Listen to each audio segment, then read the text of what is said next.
What's going on, everyone? I'm just a typical, average American here today to react and learn about things Britain does better than America. Better than America? No, no.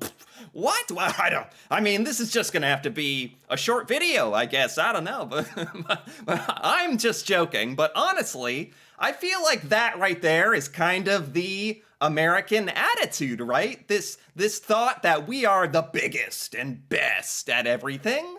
Which of course isn't true. We're good at some things, but other countries are good at other things. And I feel like there's so much Americans could learn by looking at what other countries are good at, which is exactly what I want to do today by taking a look at this Reddit discussion where somebody asked, other than cars, what are some things that Britain does better than America?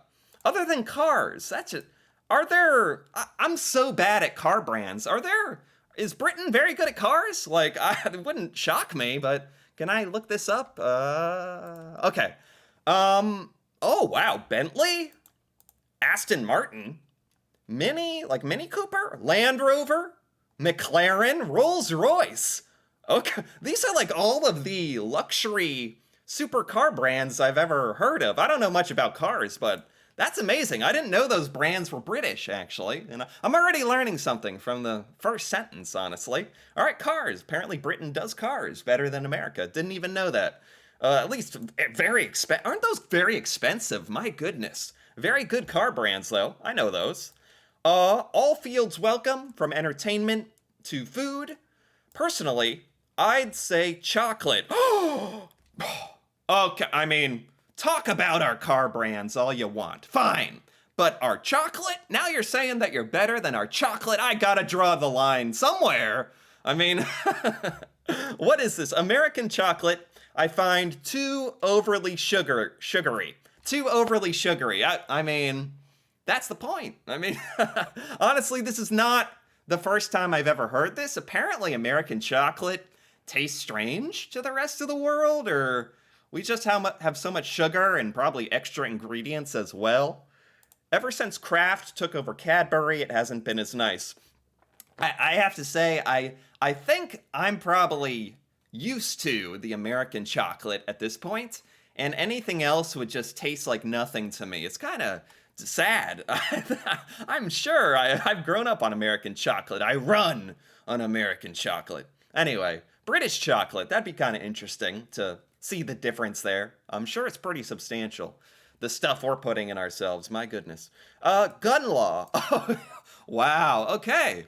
Jumping from cars to chocolate to gun law. This is kind of a hot topic, isn't it? I don't mind.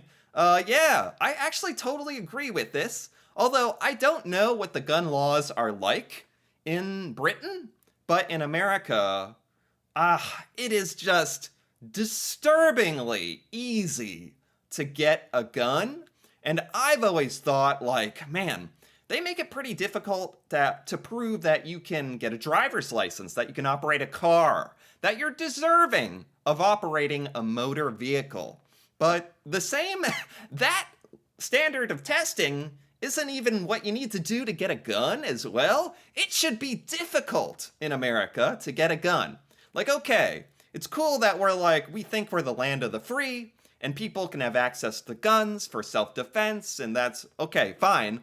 But you should have to prove that you are mentally sound, you are physically fit to handle it, you're mentally fit to handle the responsibility of owning a gun. You should have to prove every year, recertify that you're deserving of owning this weapon, that you know how to handle it safely. All that stuff. You should need a license to have a gun, or, What are the gun laws like in Britain? I can probably look this up as well. Okay. Google says, who can own a gun in the UK? In the UK, you must be assessed by the licensing authority as not posing a threat to public safety.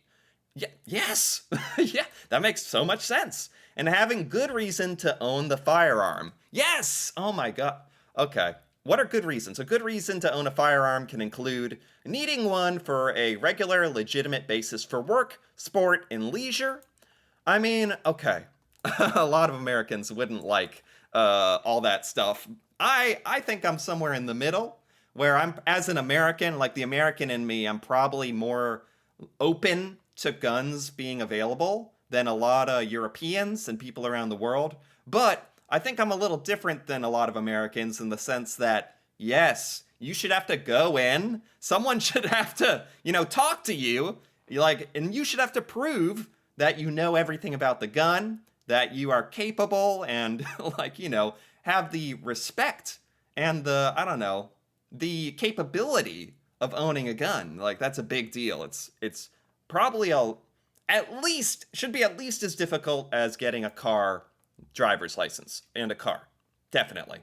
So yeah, I I would say based on that little Google search, Britain does do gun laws better than in America, cuz in America, like, it's so easy to get a gun. There's many, many, many places in America where you can show up to a store and the same day leave and go home with a gun, like, even though you've never owned one before in your life. And that doesn't, something doesn't seem right about that. That's disturbing. Okay, workers' rights. Yeah, workers' rights. Man, I've learned a little bit in the past about workers' rights in the UK, and what really stuck out to me is I didn't realize how bad we have it in the United States. I almost wish I had never found out about this. It's like Americans don't know any better. We don't know it any different. So apparently we have pretty bad workers' rights and like worker employee employer relationships, and we don't have good time off. We don't get that much maternity leave or sick leave, and when compared to the rest of the world, that's something I've noticed. And yeah, I'm not exactly sure what the workers' rights are like in Britain. Let me see if there's any more comments on this. I legit feel bad for Yanks, well, thank you, who get literally 10 days of holiday a year. Yeah, like we get national holidays off, and then you get a certain number of vacation days. I think pretty standard is like 1 to 2 weeks. You can get 2 weeks vacation in a lot of places, or 10 days of vacation. Is that pretty small compared to working in Britain? Would you say that's not? I'm a little scared to see what it's like in Britain. That's if they're lucky. Even that isn't mandated. And even if they get it, many can't take it. That's an important note. It's not mandated. There's a lot of places around the world where I think the government actually mandates what companies have to do. Companies have to give workers a certain amount of sick and vacation days and days off and maternity leave, and that is just not the case in America. It's nice that in America, the government doesn't control the companies too much.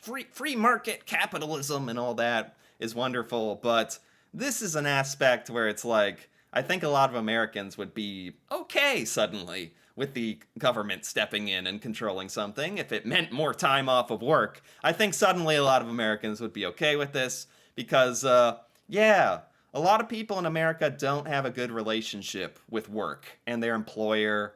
It's not good. They don't like their jobs, they don't like their employer, and it stems from vacation and feeling like they have no life. And yeah, that's definitely something that happens in America. And I know it's done a lot better in other places like Britain, that workers' rights and whatnot. So companies in America definitely have a lot of free reign to do whatever they want, which has pros and cons, like this, for sure. That's a good one. Workers' rights, something Britain does better than America. Yeah. What else? Tea. Yeah, for sure. I mean, I'm okay with this one. I have no ego about this one. Tea. America isn't trying to be good at tea, I don't think. Ours is tasty. America's tastes like a flock of hummingbirds got wanked off. Like a flock of hummingbirds got wanked off into a pot. There you go. That's what our tea tastes like, apparently. I don't even, there's a, standard English like cup of tea, right? Or British cup of tea I've heard before, or English tea, or there's like a certain but flavor, you could say, but what is even the standard American tea flavor? There isn't, right? Like Earl Grey? Like I've heard before. Americans don't drink tea. There is no standard, and sometimes I drink green tea, but I don't even know if that's supposed to taste good. It's supposed to be good for you. I'm not drinking it for its taste, that's for sure. But apparently our tea tastes very bad.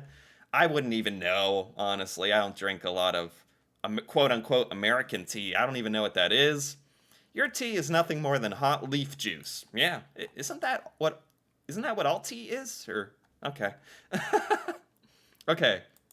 Yeah, Britain. I'm not fighting that one at all. I have no. Britain does tea much better than America, like for sure. And you guys put like milk in it and stuff, like, and you have tea time, and you have scones with cream and jams and stuff, right? That's next level. We're not even America's not even trying to compete with the tea. Britain does that way better, for sure. Surprised no one has said healthcare yet. Yes. Yeah, I'm surprised this isn't higher. Healthcare for sure. Oh my gosh. Someone had to mention the healthcare. But really a sore spot for Americans, and this is another one. I'm not fighting this at all. No debate here from me. Britain does healthcare much better. I'm not exactly familiar on all the details of British healthcare, but I'm pretty sure like it's not it's definitely could not be as bad as the system we have here, where hospitals and pharmacies and insurance companies are treated like businesses trying to get the most money from you, and that's just disturbing, right? Something like healthcare is treated like a business. It's not like a couch or a jacket or toothpaste, which something you can choose to buy, although you probably want to buy toothpaste. I would recommend that. But you don't have to survive. You need healthcare to survive. You need it. It's for your health and for emergencies and emergency room visits and doctor's visits. You need it. It's not a choice. Everyone needs healthcare, and the fact that that's treated like a business here, and that if you don't have the right healthcare insurance plan or the right coverage, that you won't get treated, or that you could go bankrupt. You could end up owing thousands and thousands of dollars and paying that off for years. It could ruin your life. Coming down with a horrible illness is bad enough. But then, if you live in America, on top of that, it could ruin that could ruin your life, but also having to pay for it. Figuring out how to get treatment could ruin your financial life. That's just for some place like America, where we think we're really on top of things and a world leader in things and a first world country and a shining example. It's like, what are we doing? Well, I didn't mean for this to turn into a healthcare rant, but there you go, since that was on the list here. Britain definitely doing better than America on healthcare. Not that that's saying much, because American healthcare, everyone's doing better. Like pretty much if you live in a country that has any kind of social or universal healthcare system where everyone can like pay taxes to get healthcare, or the government helps provide it, you're already defeating us. You're already killing us in healthcare. So for sure, oh my gosh, yeah, that's a big one. I think this one's a given. Cuba sends medical aid to America because it considers them to be a third world country. Is that true? Man. Like, luckily, I'm in a situation where, like, I get health insurance, like many Americans, through my job. That's one way a lot of Americans can even afford it, by getting it through our job at a lower rate. But a lot of Americans, if they don't have coverage through their job, or they're in a struggling financial situation, they are just at the mercy of whatever the healthcare would cost. And again, since it's treated like a business, they get to basically pick and choose the cost, and they want to make money, and that's sad. And it's sad that it affects the poorest Americans the most, struggle the most with this issue. That's sad. That's really That's terrible. Yeah. Ugh. Okay, sarcasm. On a little more light note, sarcasm. Things Britain does better. Sarcasm. Yeah. Yeah. British humor in general is just better, right? I love British humor. Sarcasm, it can be self deprecating or very like observational about things. It's very funny. British humor is just famous. Like it has a name, British humor. You don't ever you don't ever hear like American comedy, American humor. Like that's not even a term. British comedy, British humor. That's a thing. And it includes sarcasm. And I love sarcasm. I love when I find other Americans who use sarcasm. I think it's very funny. But funny enough, there's a lot of Americans who don't understand sarcasm or being sarcastic, and they will get so they will just think you're being rude. They won't understand that it's a joke, and man, it's it's hard to even relate to that. And life is funny. Life is absurd and funny. And I think that's something British people are really good at identifying and living through sarcasm, right? No, really? No, I was just kidding. Some sarcasm right here in this discussion. I love it.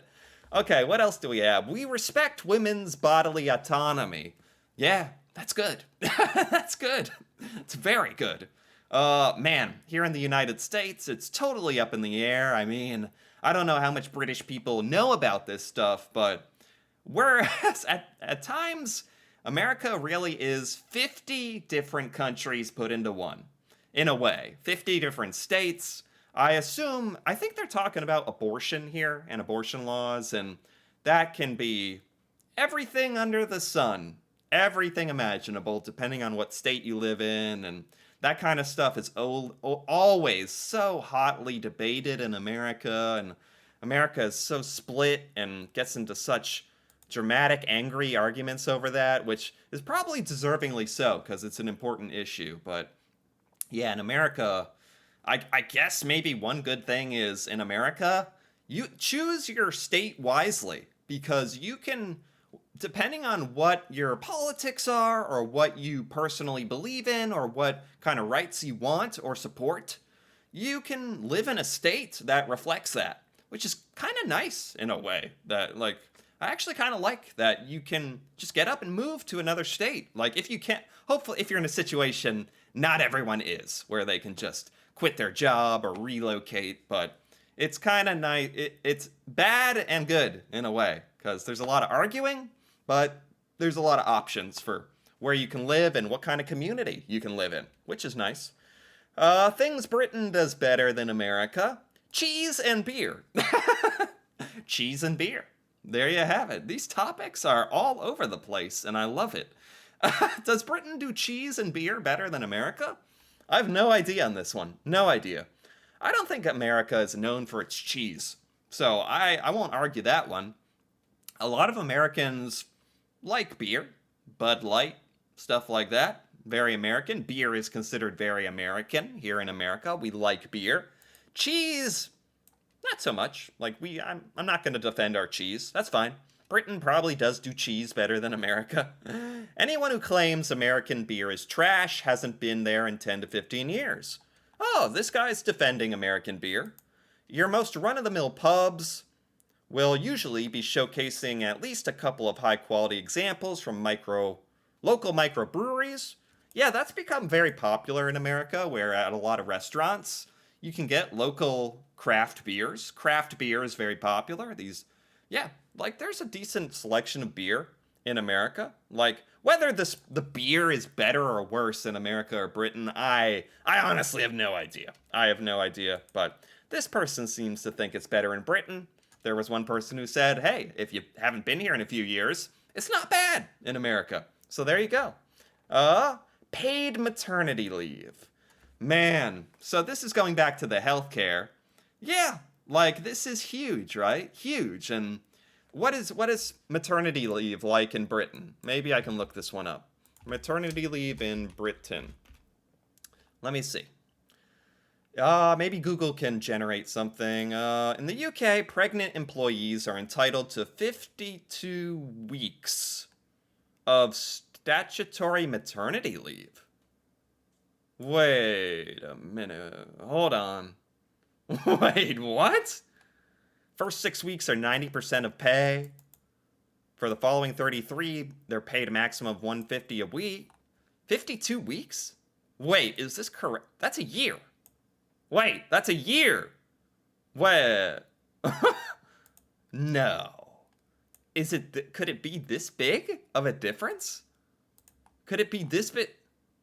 My God. I didn't realize how big of a difference it was. That's insane.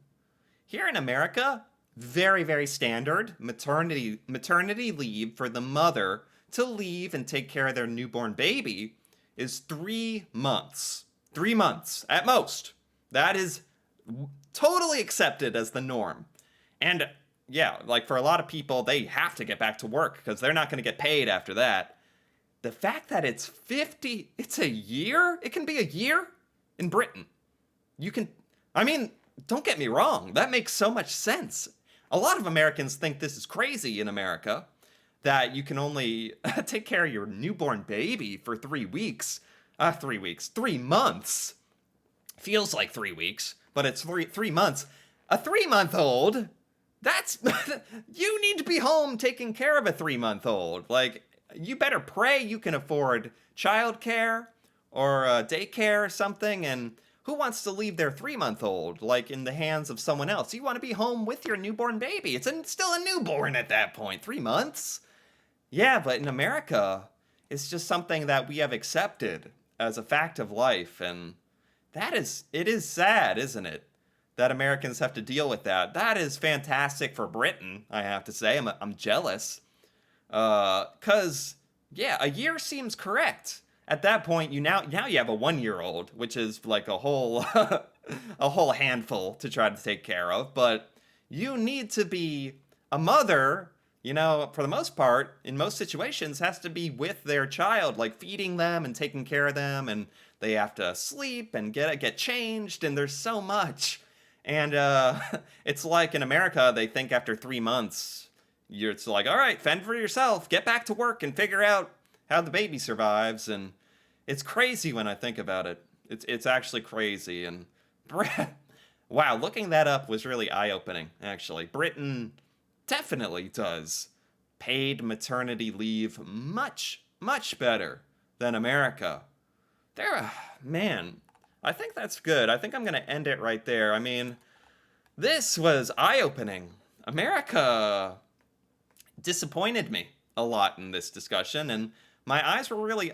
some of this was funny, like about chocolate and stuff like that, better in Britain, but other things like gun laws and women's rights and maternity leave and healthcare, those are things that Britain does better, and that America really needs to consider looking at Britain and maybe adapting some changes that reflect more of what Britain is doing, but I doubt that's gonna happen anytime soon. But this was both eye-opening to me, maybe a little depressing even, to learn about what life could be like, because there were a lot of important issues here as well. But anyway, it was fascinating to learn about, really, really interesting. So I enjoyed this quite a bit. Anyway, if you enjoyed this as well, feel free to give this video a like or leave a comment, perhaps with what you think are things Britain does better than America. And if you're interested in more videos like this, me reacting to Britain and British culture, feel free to subscribe for more. And until then, thanks for watching, and see you next time.